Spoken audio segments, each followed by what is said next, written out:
one of the coolest things about working at my studio is that we have really cool interaction with a lot of creative people. And if I throw them some crazy ideas, they can help me accomplish some awesome stuff. So my friend Carrie Austin, who is a really cool drummer, I actually used him in our drum sampling class yesterday. He made this robot for me.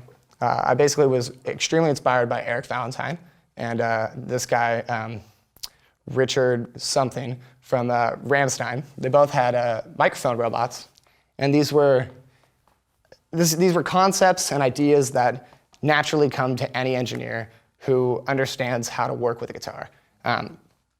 Microphone placement is the most important thing ever.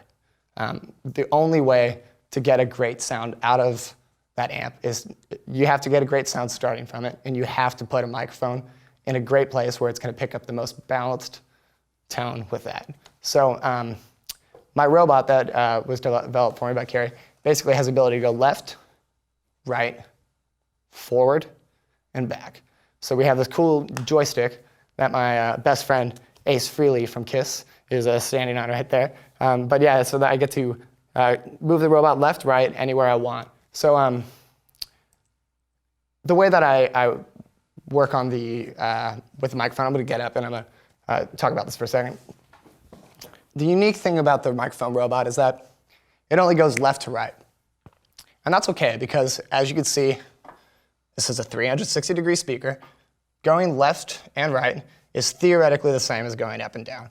Now, realistically, all aspects of a cone have a different sound. So what I just said isn't really true, but theoretically, yes, it's true.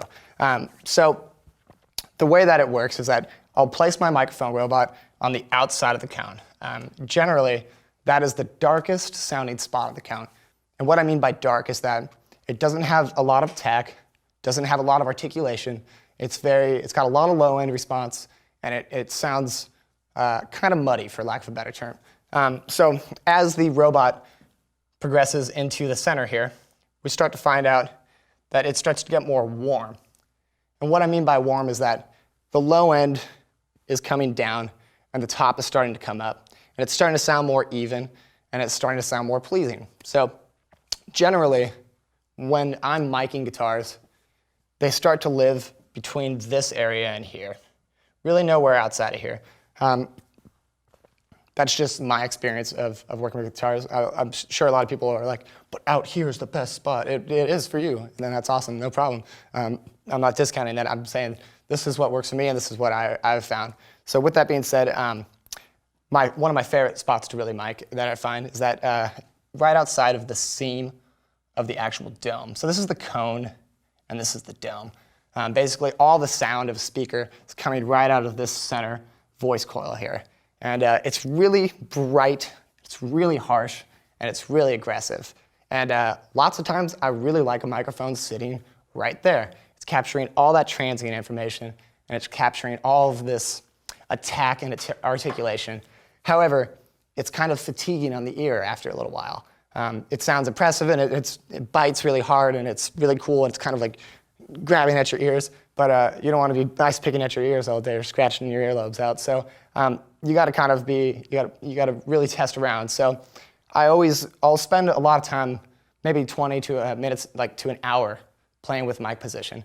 And basically, as the microphone moves back away from the speaker, what starts to happen is you lose bottom and more top-end focus happens.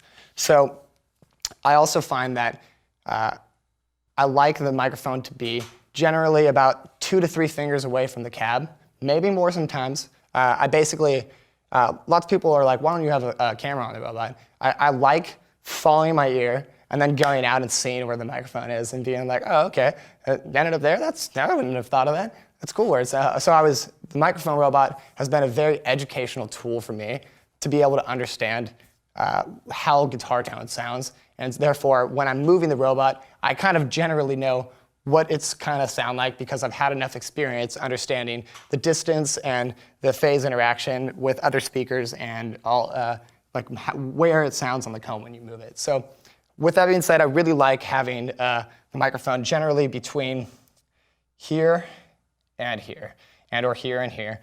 I'll start off at the end, and it'll just sweep. And usually, these kind of sound the same on both sides, but sometimes maybe it sounds just a little bit less harsh on this side or something like that. So I like to play around and really get into it.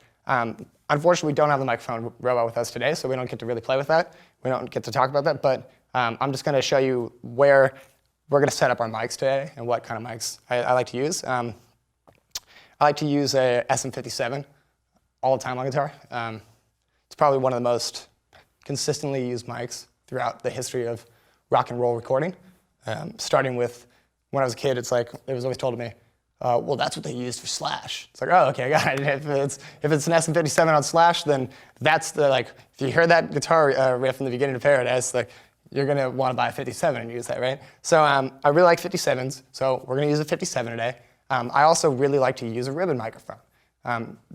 What's really unique and cool about a ribbon is that they sound very warm, and they have a lot of bottom, and the top it's very soft.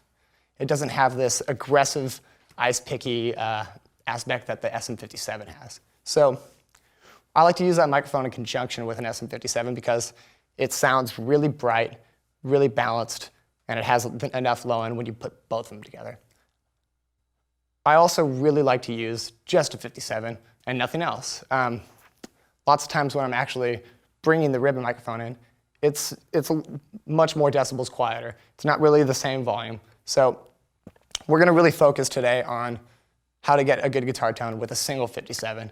And I'm also going to demonstrate how to use a second mic and how to make sure that you check the phase on that. So that's our mic position 101.